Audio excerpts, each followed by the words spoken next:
Okay, everybody, we have to walk through this accident that my son got in to explain how what the police officers were trying to say wasn't correct, or what the neighbors were trying to say wasn't correct, that it was a hit and run, which is impossible in this case. And so we're just going to walk through that. So this is the corner where my son was driving around. He was coming home, driving through the neighborhood the back way, and then heading down this street. And this is the street that we live on. So he's heading down this way. Now our house is on the left. Ah, shit. On the left, right there.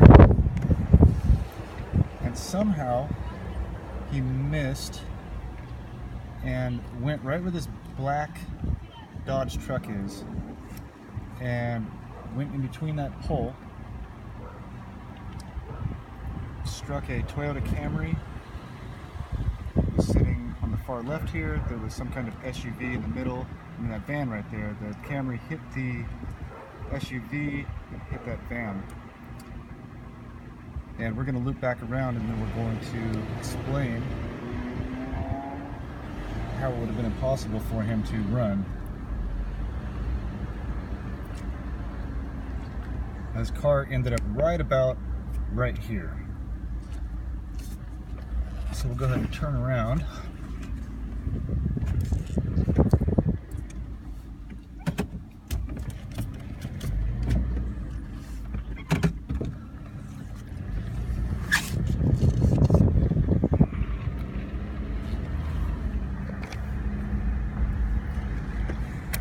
So now when he struck these vehicles, he hit the first one and bounced off of that and hit the corner of that car. Now in a BMW, we'll just park and get out and walk down there. In a BMW, what our research shows, and we've proven on this vehicle, is there is a battery cable. You want to pop your trunk real quick?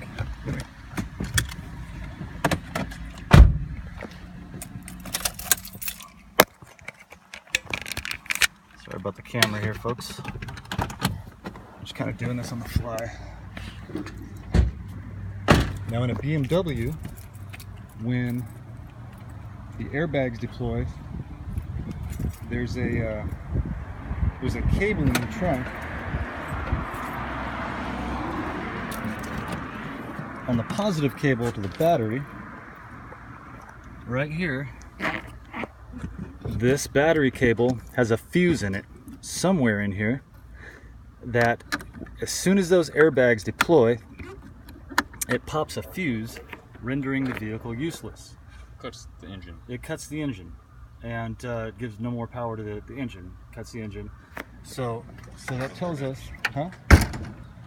Oh, okay. And there's proof that the airbag deployed.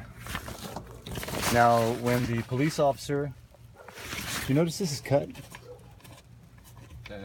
Is that supposed to be like that? Okay. So, when I was asking the officer if my son needed medical attention because the airbags deployed, he looked me in the face and said, "You know, it was really weird. The front airbags didn't deploy on this one." And I said, "Yeah, that really is weird." And then I thought about it for a minute. I thought, you know, these guys lie on a pretty consistent basis, so I better go down there and check it. Come to find out, that's what you're looking at right there. That hit my son in the face. These side airbags deployed, hit him in the face. And a lot of times when you get up to a car accident, somebody's airbags have deployed. They're walking around the scene in circles because they have a concussion. So, still not 100% sure how we made it up on the curb here, but either way, it was an accident. So we went right through here, right through these two poles, struck the Toyota Camry. The SUV was in the middle. You can see some of the skid marks right there from where the vehicle's hit. This vehicle's damaged. As soon as I hit, the airbags deployed, which as soon as you hit, the airbags cut deployed. the engine completely. And he bounced off of those and then hit the front of this vehicle right here and it just rolled down this way. So there's the first part. The lady, actually I have video of the lady saying she was in the front window here watching the incident happen, and she said there was a bunch of smoke, he put his car in reverse, backed up, and then sped away. So there's one lie proven, because that's impossible, because the vehicle's been rendered useless. It cuts the engine off, right? So he rolls down here. His vehicle's, I don't know, just down here just a little bit. Going about 20 miles an hour after it slid off the fourth car and started to slowly come to a stop. As it slowly started to come to a stop, I pulled to the side of the road and put it in park. Okay, so then these people came running down the street, and Derek gets out of his car, and they're trying to hold him in his car and not let him go back to the house. So, okay, so here's where it is. The car's right down here. There's 1, 2, 3 houses that his car rolled. Again, this is where the impact was. And our house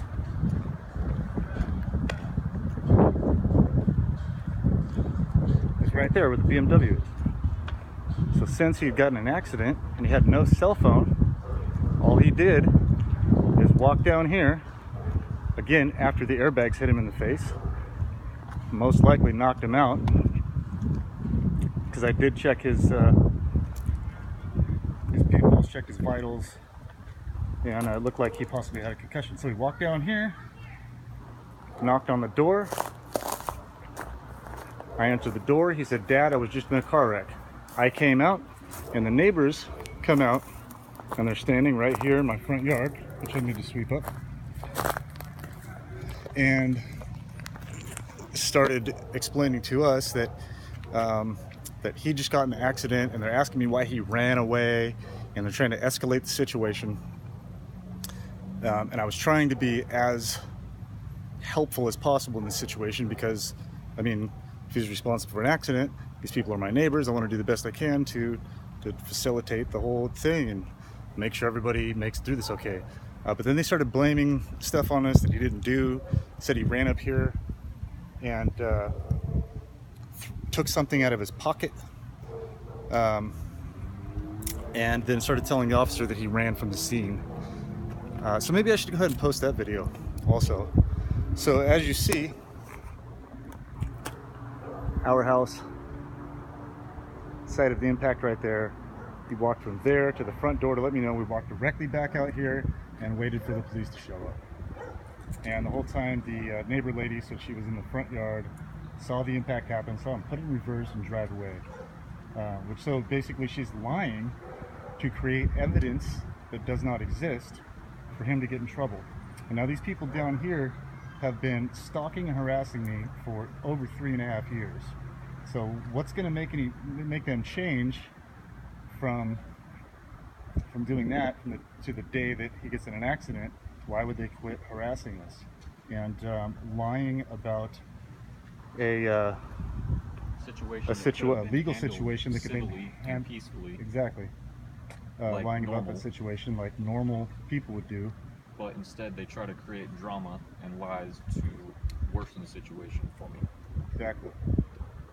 And then, of course, they told the police whatever was going on. The police never questioned me and never asked me what happened. They just started telling me that it was a hit and run. They never asked me one question. They never asked. Well, no, they did. They did ask Derek a couple questions.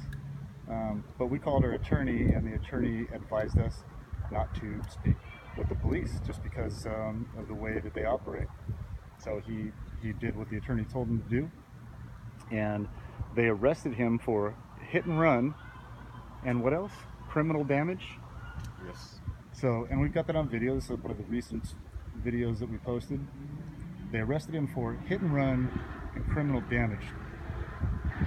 Handcuffed him, wouldn't let him have any water. Told me that they were going to lock this house down and get a warrant and come in here and search my house. Overnight, after he stayed in jail, they reduced the charges to striking a parked vehicle, which we did some research, and I guess in Arizona, that's a misdemeanor class 3. Is that what they said? Yeah. Misdemeanor class 3. So he's charged with a misdemeanor class 3. He was thrown in jail overnight for this car accident over here, and now we go to court here real soon to go over that and see how that's going to come out. Is there anything else we need to add, Derek? No, pretty much covers it. Okay. Everybody have a good day.